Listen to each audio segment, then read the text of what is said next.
Senator Ben Cardin, let me first ask you about what's going on right now, the USMCA signing. Given your role, you must be pleased that this is finally coming to a conclusion. Well, I think we're all pleased to see that this process is reaching its finality with the president signing the law passed by Congress. This is a good day. It's a good day. We've updated the North American Free Trade Agreement, our two closest partners, Mexico and Canada. It shows that we were able to get through this time and modernize our agreement, which I think is going to be good for our economy, good for Mexico's economy and Canada, and good for the global trading environment. Now, Senator, the Senate is expected to vote Friday on whether witnesses should be heard from at the impeachment trial. I'm curious as to where you see votes landing right now. Will Democrats, for example, vote with one voice? What will the numbers show?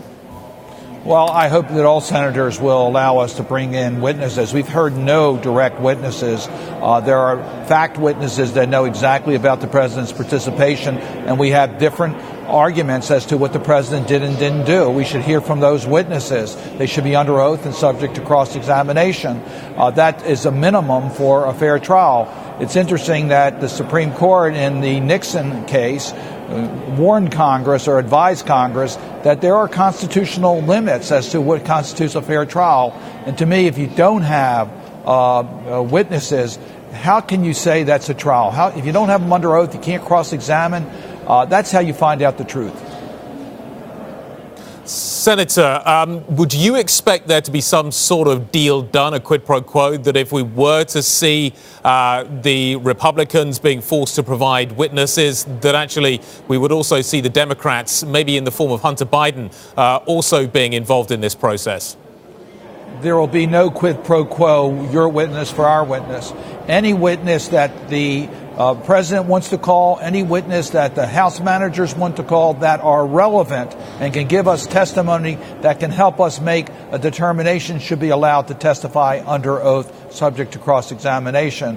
Clearly, the four witnesses that Senator Schumer has asked for are clearly relevant. They have direct knowledge about what is in the articles of impeachment. I don't believe you can say the same in regards to what you've said in regards to Hunter Biden. Senator, do you think your constituents are engaged with this process? Clearly, we are now in the run-up towards the Iowa caucuses.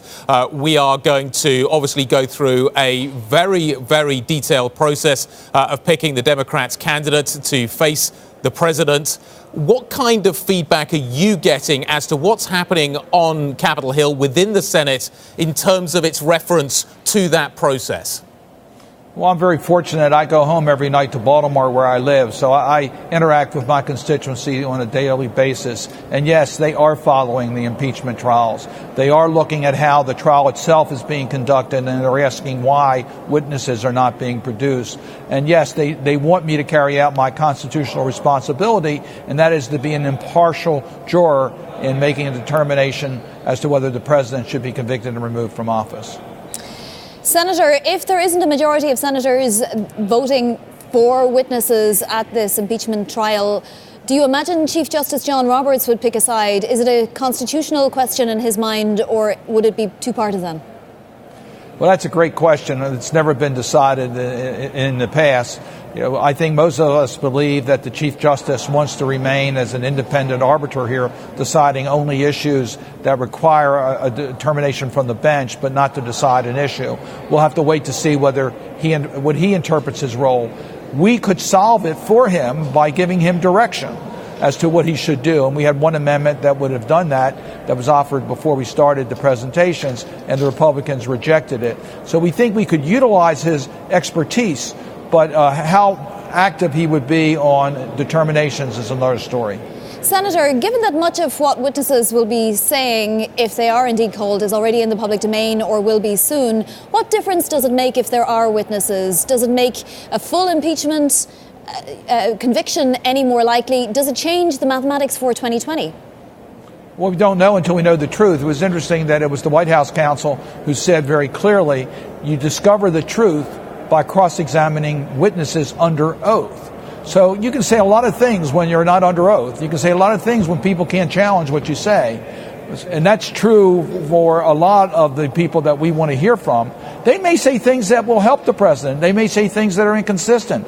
but under oath, they're much more likely to tell us the truth, particularly when they know they're subject to cross-examination and subject to perjury. Senator, I do want to ask you about the Middle East plan that was rolled out yesterday by the administration. Broadly, something that can be worked from, or is it a waste of time? Well, we all want to see peace between the Palestinians and the Israelis. We want to see two states living side by side in peace, a Jewish state and a Palestinian state.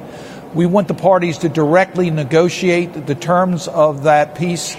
We know that unilateral action on one party versus the other will not lead to those types of constructive discussions. So there's question as to what the president has done, whether that will work just the opposite and make it more difficult for the parties to sit down and hammer out a peace agreement. That's our objective, and we're going to continue to do everything we can to make that a reality.